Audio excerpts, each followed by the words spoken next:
বহুকাল ধরে আমাদের দৈনন্দিন জীবনের দুটি জনপ্রিয় পানীয় হলো চা এবং কফি। এমন কোনো মানুষ খুঁজলে পাওয়া যাবে না যে যাদের সকালবেলা শুরু হয় না চা বা কফি দিয়ে। আপনি যদি চা এবং কফি প্রেমী হয়ে থাকেন তাহলে এই ভিডিওটা অবশ্যই আপনার জন্য। অনেকের মনে দ্বন্দ্ব লেগে থাকে যে সত্যি সত্যি আমাদের শরীরের জন্য কোনটা বেটার, চা না coffee. Hello friends, welcome back to my channel.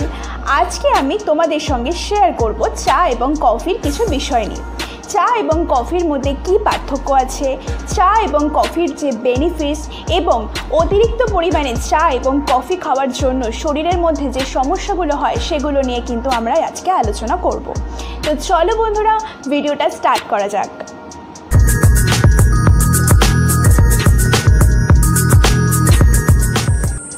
আমাদের পৃথিবীব্যাপী চা এবং কফির ব্যবহার শুরু হয় কয়েকশো বছর আগে থেকেই। আমাদের ভারতবর্ষে চায়ের ব্যবহার শুরু হয় ব্রিটিশ শাসনকালে 1836 সালে, যেখানে কফির ব্যবহার শুরু হয় 1670 সালে। মডার্ন সায়েন্স বলছে চা এবং কফি দুটোর মধ্যেই যথেষ্ট উপকারিতা আছে। এবার আমরা দেখে নিই চা কফির মধ্যে কী কী নিউট্রিশনাল এলিমেন্টস রয়েছে। জেনে নেব প্রথমে চায়ের বেশ কিছু শারীরিক উপকারিতার কথা। চা আমাদের হৃৎপিণ্ডকে অনেকটাই সুরক্ষিত রাখে এবং আমাদের স্ট্রোক হওয়ার হাত থেকে কিন্তু রক্ষা করে। এছাড়াও আমাদের হাড়কে চা সুরক্ষিত রাখে। নিয়মিত পরিমাণে চা পান করলে ক্যান্সারের হাত থেকে কিন্তু অনেকটাই রক্ষা পাওয়া যায়। এছাড়াও চা আমাদের বডি মেটাবলিজম বাড়াতে কিন্তু সাহায্য করে। চায়ে থাকা অ্যান্টিঅক্সিডেন্ট আমাদের কোষকে অনেকটাই প্রোটেক্ট করে। সারা বিশ্বে বহু প্রকার চায়ের উৎপাদন হয়, যেমন হোয়াইট, ব্ল্যাক, গ্রিন, ওলং এবং মাচা, যার মধ্যে গ্রিন টি অত্যন্ত জনপ্রিয় একটি পানীয়। আমাদের ওয়েট লসের জন্য আমরা অনেক সময় গ্রিন টি খেয়ে থাকি। এছাড়াও গ্রিন টির মধ্যে উপস্থিত ইজিসিজি অর্থাৎ এপিগ্যালোক্যাটাচিন গ্যালেট নামক যে কম্পাউন্ডটি থাকে সেটি আমাদের ব্রেন ফাংশনকে অনেকটাই ইমপ্রুভ করে। এছাড়াও ইজিসিজি আমাদের চুল পড়ে যাওয়ার হাত থেকে রক্ষা করে। কিন্তু অতিরিক্ত পরিমাণে চা আপনার শরীরের জন্য ক্ষতিকর হতে পারে। এবার আমরা দেখে নেব চা অতিরিক্ত পরিমাণে খেলে আমাদের শরীরে কী কী সমস্যা দেখা দেয়।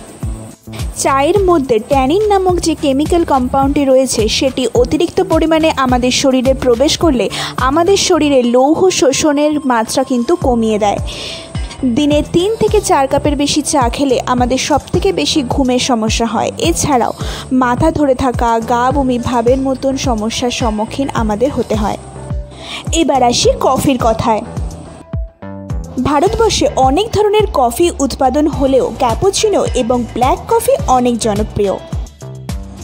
কফির মধ্যে থাকা ক্যাফেন, যেটা আমাদের সেন্ট্রাল নার্ভাস সিস্টেমকে অ্যাক্টিভ করে এবং যার জন্য আমাদের মনোযোগ এবং একাগ্রতা বৃদ্ধি পায়। এবার জেনে নেব কফির মধ্যে কী কী গুণ আছে। কফির সবথেকে বড় গুণ হলো কফি আমাদের লিভারকে অনেকটা ভালো রাখে। এছাড়াও গলস্টোনের হাত থেকে আমাদেরকে রক্ষা করে। অ্যালজাইমার ডিজিজ, পার্কিনসন ডিজিজ ইত্যাদি রোগের ক্ষেত্রে কফি কিন্তু অত্যন্ত উপকারী। এছাড়াও কফি আমাদের ডিএনএকে স্ট্রং করে। কফি আমাদের কিডনিকে ভালো রাখে এবং স্ট্রোককে নিয়ন্ত্রণ করে। এছাড়াও টাইপ 2 ডায়াবেটিসকে অনেকটাই নিয়ন্ত্রণ করতে সাহায্য করে কফি।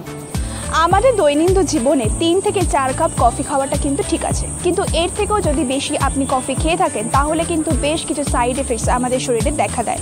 চলুন দেখে নিই সেই সাইড এফেক্টসগুলো কী। বেশি পরিমাণে কফি খেলে আপনার যখন তখন রেগে যাওয়া, মাথা ঝিমঝিম হয়ে থাকা এবং ঘুমের পরিমাণ কমে যাওয়ার মতন সমস্যা দেখা দেয়। যাদের ব্লাড প্রেশার অনেক হাই তাদের কিন্তু বেশি কফি খাওয়া একদম ঠিক নয়। বেশি পরিমাণে কফি হার্টের ক্ষতি করে। গর্ভবতী মহিলাদের দিনে 2 কাপের বেশি কফি খেতে বারণ করা হয়, কারণ কফির মধ্যে থাকা ক্যাফেন যেটা প্লাজেন্টার মধ্যে দিয়ে ভ্রূণের মধ্যে প্রবেশ করে এবং যার জন্য গর্ভপাত বা বাচ্চার ওজন কম হওয়ার মতো সমস্যা দেখা দেয়। সায়েন্স বলছে যে চা এবং কফি শুধুমাত্র ওষুধ হিসাবে ব্যবহার করতে হবে।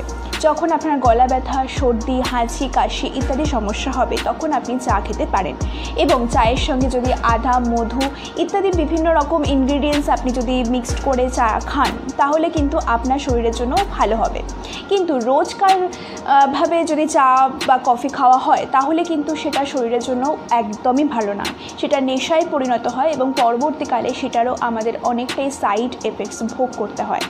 তো মডার্ন সায়েন্স, আয়ুর্বেদ সায়েন্স সবটা মিলিয়ে আমি এটাই বলতে পারি যে চা এবং কফি পরিমাণ মতো খাওয়াটা কিন্তু ঠিক আছে, কিন্তু একদমই বেশি খাওয়া ঠিক নয়। এবং চা এবং কফিকে কোনোভাবেই নেশায় পরিণত করবেন না। সো ফ্রেন্ডস, আজকের ভিডিও এই পর্যন্তই। তোমাদের যদি ভিডিওটি ভালো লেগে থাকে তাহলে অবশ্যই ভিডিওটি লাইক করো, কমেন্ট করো আর অবশ্যই চ্যানেলটাকে সাবস্ক্রাইব করে দিও। আর পাশের বেল আইকনটা অবশ্যই প্রেস করে দিও যাতে আমার চ্যানেলের পরবর্তী ভিডিওগুলোর নোটিফিকেশান তোমরা পেয়ে যেতে পারো। তো আজকের মতন চলি, টাটা।